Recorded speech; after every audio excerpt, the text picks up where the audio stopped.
Radio Clédou, c'est tout un monde entre vos oreilles. Radio Clédou, le journal avec Sotelma Malitel.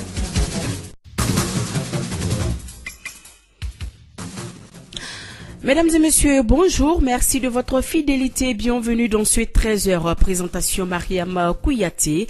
C'est désormais officiel, l'élection présidentielle se tiendra le 29 juillet 2018 au Mali.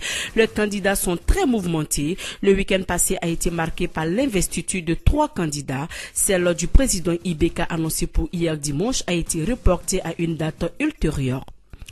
La situation est préoccupante dans la zone de Bandiangara. Des tueries, des vols d'animaux, des brigandages sont récurrents dans cette zone. Les ressortissants de cette localité ont exprimé leur ras-le-bol. Ils demandent la sécurité des personnes et de leurs biens. Et puis à Paris, Mamadou Gassama, un jeune malien sans papier, est devenu un héros après avoir sauvé un enfant suspendu dans le vide du 4e étage. Le jeune homme malien a été reçu ce matin par Emmanuel Macron. Il a affirmé que ce dernier va être naturalisé français et intégrer les pompiers. Voilà donc pour le sommaire de ce 13h.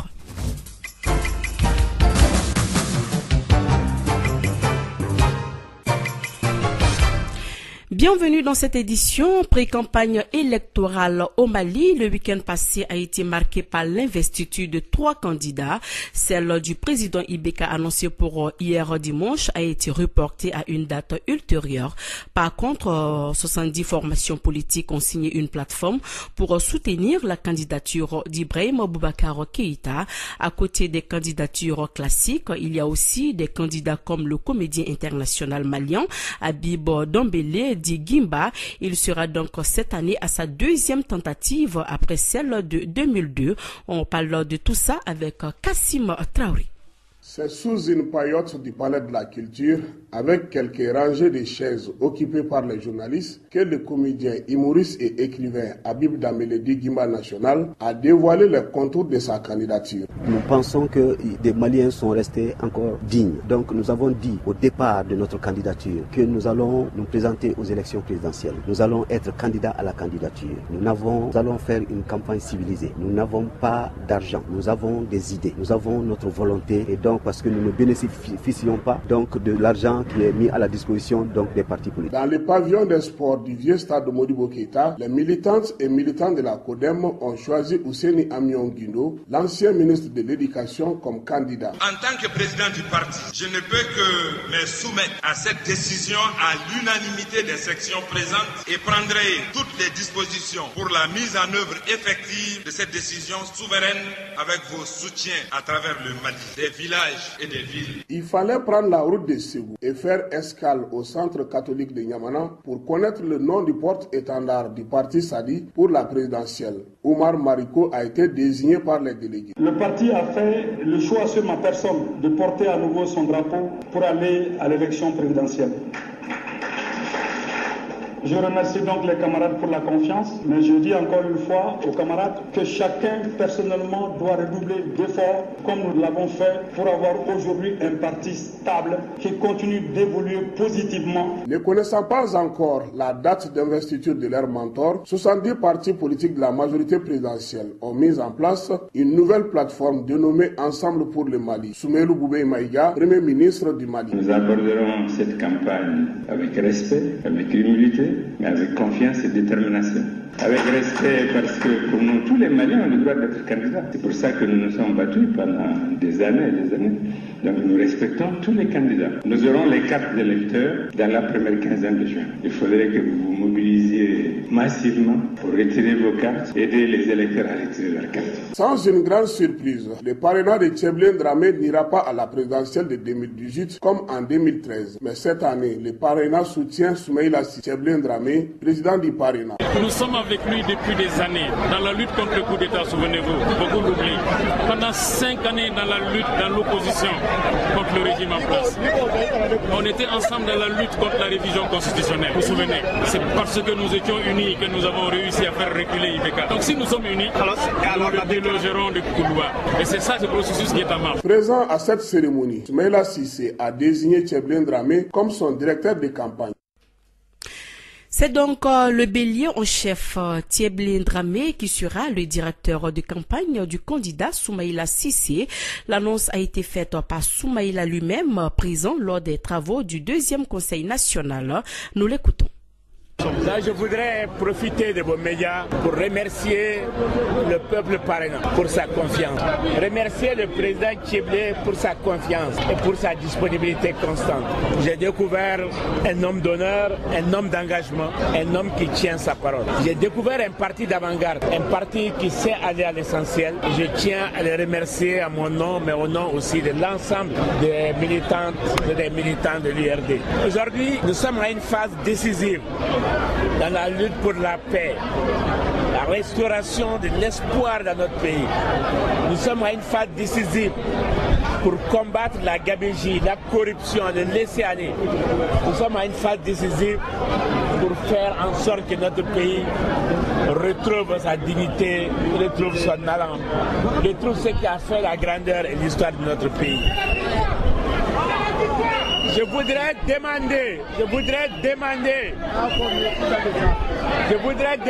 au peuple du Parrainat de bien vouloir accepter que Thieblé Dramé soit notre capitaine, notre directeur de campagne pour réussir à relever les défis.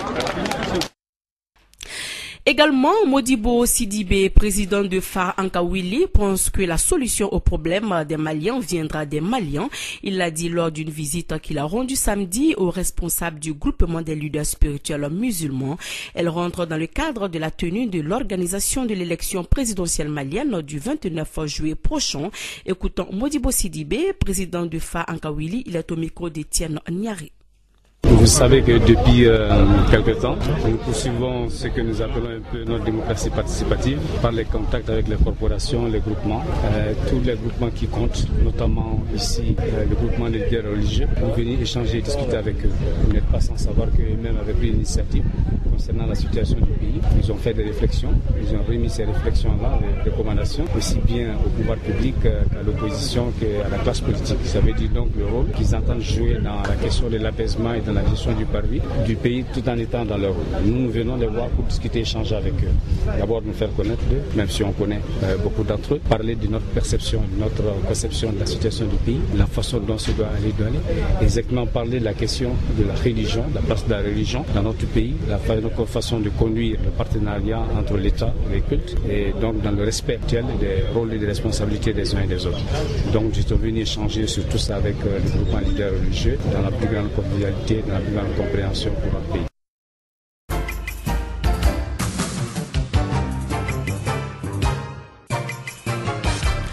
Sur un autre sujet, dans la zone de Bandiangara, des Dogons ressortissants des siècles de Douanzan et Kouro ont organisé une assemblée générale ce dimanche au Palais de la Culture. Cette assemblée était placée sous le thème Insécurité au pays Dogon, Genèse et évolution. Écoutons donc Amadou Amaga Ugoiba, il est le président de la commission d'organisation des Dogons ressortissants des siècles de Douanzan et Kouro. Il est au micro d'Étienne Niari.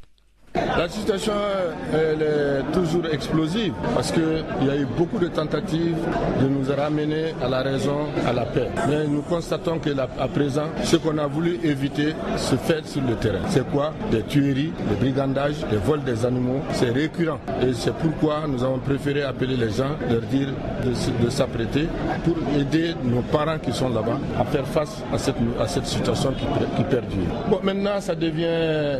Au départ, c'était un peu dans le Mondoro, à Kouro, à Bankas, et nous avons vu maintenant des attaques au niveau de Bandiangara. Donc c'est dans tout le pays de notre manière générale. Mais il y a 3 jours, mon propre village, le village s'appelle Douna. Il y a quelques bandits qui sont venus avec 5 motos, 2 personnes par moto, bien armés, et ils ont commencé par attaquer le village. Les jeunes ont riposté, ils ont fait un repli tactique comme ils disent, et ensuite ils ont trouvé nos animaux qui sont en train de paître tranquillement, ils ont voulu les ramasser. Les enfants qui étaient en train de chasser ces animaux sont venus avertir les jeunes dans le village qui les ont poursuivis. Heureusement, quand ces jeunes-là sont arrivés à leur niveau, ils ont échangé des coups de feu et finalement ils ont fui ces bandits-là. Ils ont fui en laissant beaucoup de choses. Les jeunes ont ramené les animaux et c'est ce qui est courant partout.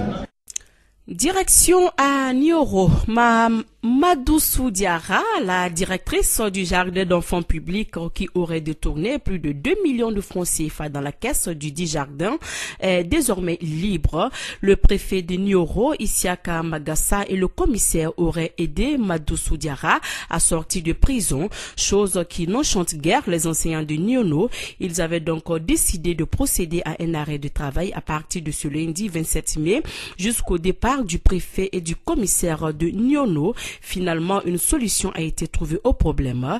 Des éclairages avec Ibrahima Maïga, il est le secrétaire général de la division du syndicat national de l'éducation de base. Il a été joint au téléphone par Douba Dambélé, notre correspondant à Ségou.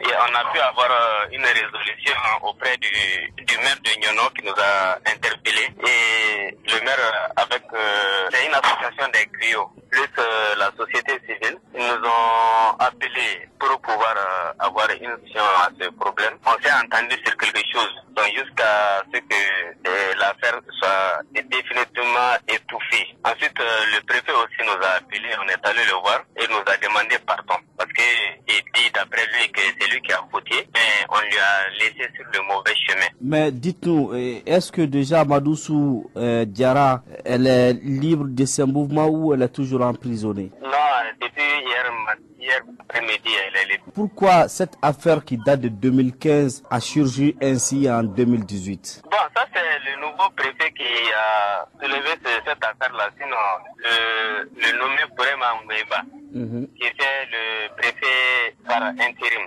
Lui, en 2017, en octobre 2017, il nous a promis que cette affaire-là sera étouffée et qu'on ne parlera plus de ce problème entre le CIS et la directrice. Donc maintenant, quand Chaka Magassa, l'actuel préfet est venu, le président du CIS, c'est lui qui a adressé la lettre au préfet disant que le maire, l'ex-préfet ainsi que le DETAP ont refusé de résoudre ce problème-là. C'est pourquoi ils lui ont adressé cette lettre-là pour qu'ils prennent ça en main. Bon, comme on sait ce qu'eux-mêmes ils veulent, c'est toujours qu'ils ne veulent pas voir la tête de cette directrice-là au niveau de...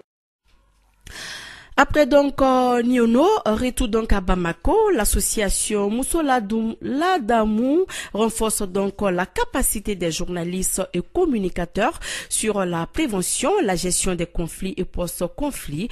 L'atelier qui a débuté le 21 de ce mois prendra fin le vendredi prochain. Écoutons donc Dr Kone Isiaka, il est le coordinateur national de la dite association. Il nous donne plus d'informations au micro de Emma Fifame Nounan. La formation est basée sur la prévention des conflits, sur la gestion des conflits et des post-conflits. Elle se portera sur 5 jours, une première session. Il y aura une deuxième session de 5 autres jours. Et seulement les journalistes et les communicateurs, donc d'autres journées seront concernés dans le futur. Mais pour le moment, on a pris seulement les radios. L'objectif réellement est de pouvoir prévenir les conflits. Donc on sait que la place du journaliste et du communicateur est très importante dans l'ossature de notre société et même dans l'ossature d'autres sociétés. Donc leur place étant importante dans le cadre de la prévention des conflits et des gestions de conflits et des post-conflits. Donc c'est pourquoi on a initié cette formation. Mais mot de fin, c'est que au cours de cette formation, il va falloir que les journalistes soient vraiment assidus à cette formation et qu'ils posent assez de questions de compréhension. Surtout, ils vont parler de la déontologie et de l'éthique du journalisme. Donc cela serait très important. Et en même temps, les connaissances qu'ils auront, qu'ils soient vraiment aptes à les appliquer et à pouvoir adopter d'autres journalistes en les conseillant, en les éduquant aussi par rapport à la formation qu'ils ont reçue. Voilà, c'était donc là le docteur Kone Isiaka, le coordinateur national de l'association Mousso Ladamouni.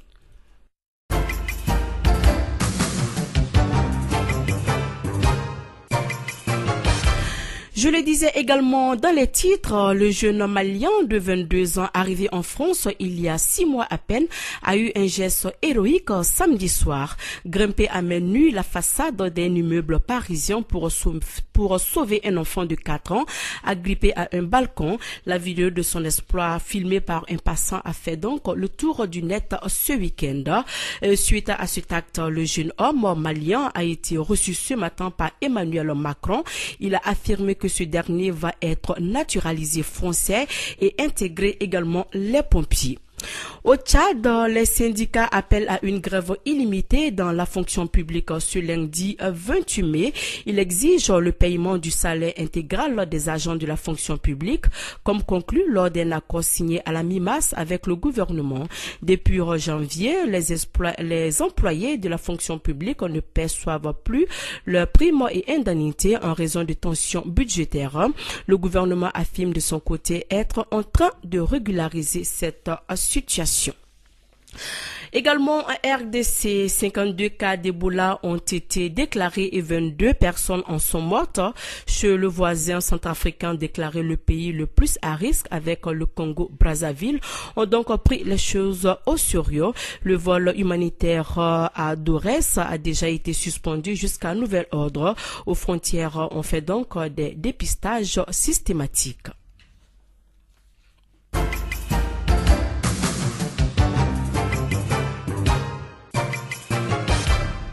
Voilà, c'est donc tout pour cette édition. Le rappel des titres, c'est désormais officiel. L'élection présidentielle se tiendra le 29 juillet 2018 au Mali.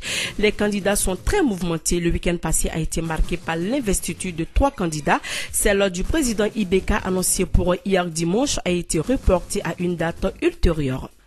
La situation est préoccupante dans la zone de Bondiangara. Des tueries, des vols d'animaux, des brigandages sont récurrents dans cette zone. Les ressortissants de cette localité ont exprimé leur ras-le-bol. Ils demandent à la sécurité des personnes et de leurs biens. Mamadou Gassama, un jeune malien sans papier devenu un héros après avoir sauvé un enfant suspendu dans le vide du 4e étage. La vidéo de son exploit filmée par un passant a fait le tour du net ce week-end. Le jeune homme malien a été reçu ce matin par Emmanuel Macron. Il a affirmé que ce dernier va être naturalisé français et intégrer les pompiers. Voilà, il est 13h passé de 16 minutes dans le studio Djelibaba Sissoko.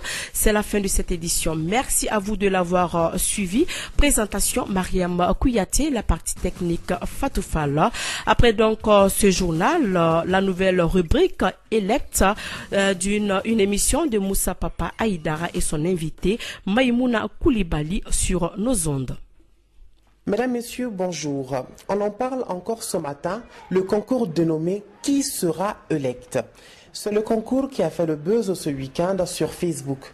Pour en parler, nous recevons Maïmouna Koulibaly, formatrice d'Internews. Bonjour Maïmouna. Bonjour Moussa Papa. Très ravi de vous retrouver. Rappelez-nous le principe du concours « Qui sera élect ?»